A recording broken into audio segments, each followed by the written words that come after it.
Hello everybody, and welcome back to Total Combatives. I've got something special planned for you today. I'm going to show you a bunch of different weapons. So make sure you pay attention, and at the end of this video, in the comments down below, let me know which one was your favorite weapon and which one you would love to train in. And maybe I'll even do some how-to videos on the basics for that weapon. So let's get started.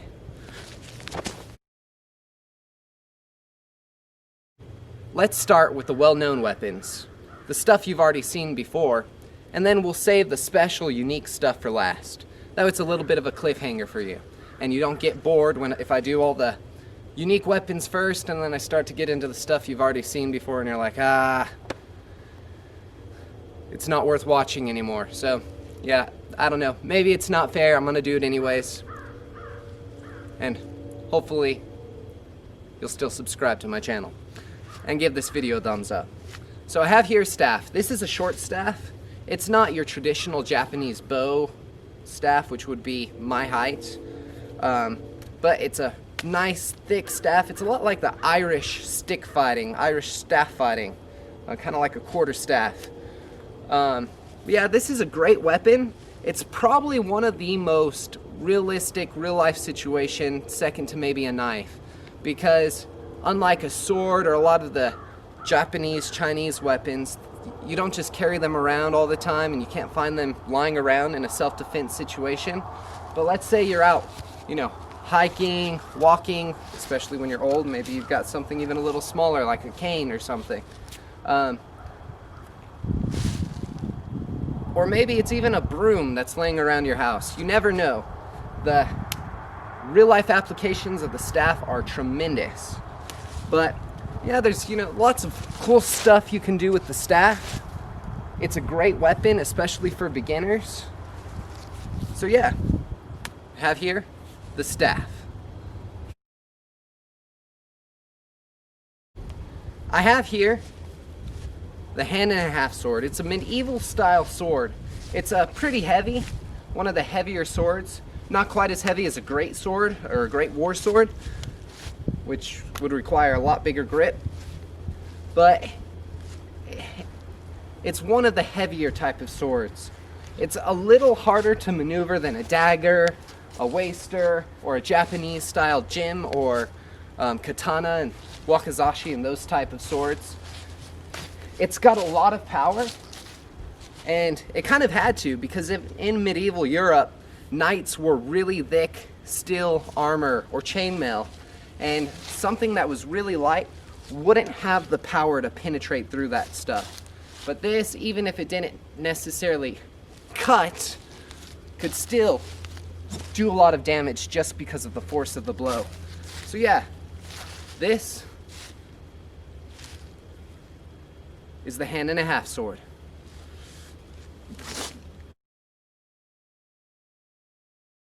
I have here a Japanese katana. Well, okay, a katana is the real sword. If it's a training version of the katana, it was either called a bokuto or a bokken. So technically, considering the fact that this is plastic, a trainer, and not an actual katana, it is considered a bokken. And so this is my favorite sword. It's a lot lighter than the hand-and-a-half sword, which makes it a lot faster. It's a lot more fun to swing around and stuff. The thing with the hand-and-a-half sword is it's fun to spar and sword fight with friends and stuff, but it really does wear you out. It's a good workout, and any sword will, This will as well, but it's a lot quicker. It's a lot better for more finesse because you have the ability to maneuver quickly and make very quick counter strikes and stuff. So yeah, this is my favorite sword, the katana. I also like the wakizashi, which is a little bit shorter than the katana. But yeah.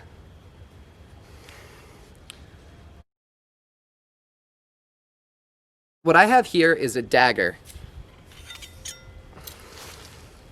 It's based off of a Persian style, an Arabic Persian style blade. It's got that curved handle and the curved blade curving in the opposite direction. So this would be like an S curved blade because it's got one curve and then the other. Not quite like an S, but it's what they call it anyways. So yeah, very light blade. This was a great backup in combat when maybe you'd have this sword locked up with another one, or you dropped your sword, or you come around a corner and somebody attacks you. Just have a really quick blade to draw. So yeah, way shorter than a sword, but still not quite a knife. A knife would be a little bit different, a little stouter, not quite as thin of a blade, and not quite as long. There are longer knives like Bowie knives and stuff, but yeah, something within about this big and a little bit bigger would be your dagger size blade. Put that up. You've got your standard knife here. This is probably the most important weapon to train in nowadays for real life applications. Sword, nunchucks, stuff like that is a lot of fun, really artistic, and it puts a lot of fun in martial arts to learn and stuff. But if you're ever going to be in a real life situation nowadays, the weapons people carry are either knives or firearms. So one of those two are going to be the most effective real life situation, useful weapons to train in. Everything else does have a lot of benefits. It's very useful to train in. Trains, if anything, just in footwork and hand-eye coordination and the like. It's great to supplement with your martial arts training. But hand-to-hand combatives, knife fighting, gun, and any other weapon you would carry, like maybe pepper spray or an expandable baton, those are your modern day defensive weapons that are most applicable. And to be honest, if you're ever going to be attacked, it's probably going to be, if it's not unarmed, if your attacker is not unarmed, it'll probably be with a knife, if not a gun. And so training with it gives you the advantage if you were to disarm an opponent as well, even if you don't carry a knife, to then be able to use it effectively. So this is a knife, a Gerber knife. I like it. It's a nice one, great for training and stuff. So yeah. What I have here are called kunai. They are a Chinese style knife. They had many uses. They're very famous for being known as a ninja weapon, and although ninjas weren't the only ones who carried kunai knives, even Shaolin monks and stuff would as well, they're just kind of iconic for being a ninja weapon or a stealth weapon. And so yeah, what they basically are is a leaf-shaped blade, double-edged, with a thin handle, and a loop ring on the opposite end. And so there's a couple of different things you can do with these. You can fight with them just like you would a normal knife. You can even put your finger in the thumb ring, and that gives you a couple of other advantages. Maybe you could just flourish it a little bit just to be cool, even though it doesn't have real combative-based effectiveness. You could chop with it. It is an extension. Let's say you're wanting to stay a little distant from your opponent. It does give you more reach.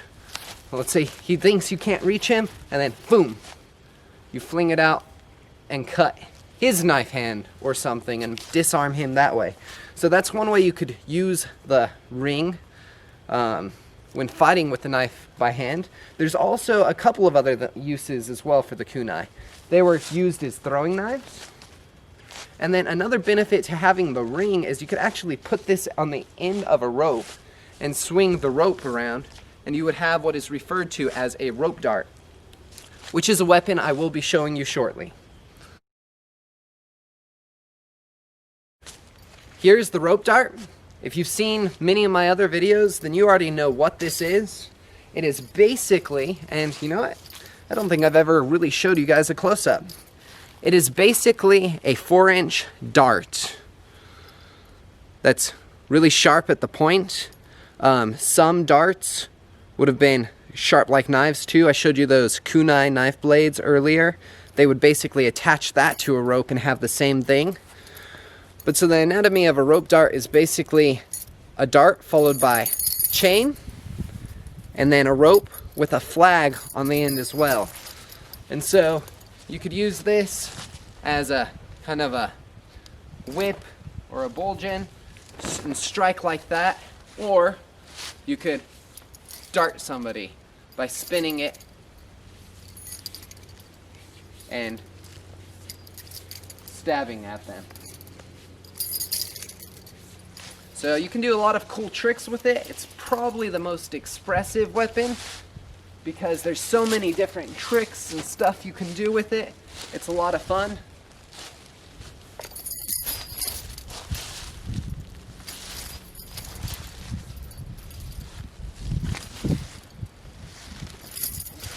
But yeah, so one of my favorites, I have a couple of how-to videos on this, and also with the nunchucks. I forgot to tell you guys that as well if you don't know already.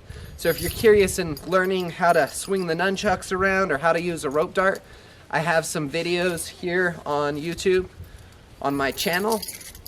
And make sure you subscribe. That way whenever I do any new ones, you'll be able to get them and you can officially be one of my YouTube students.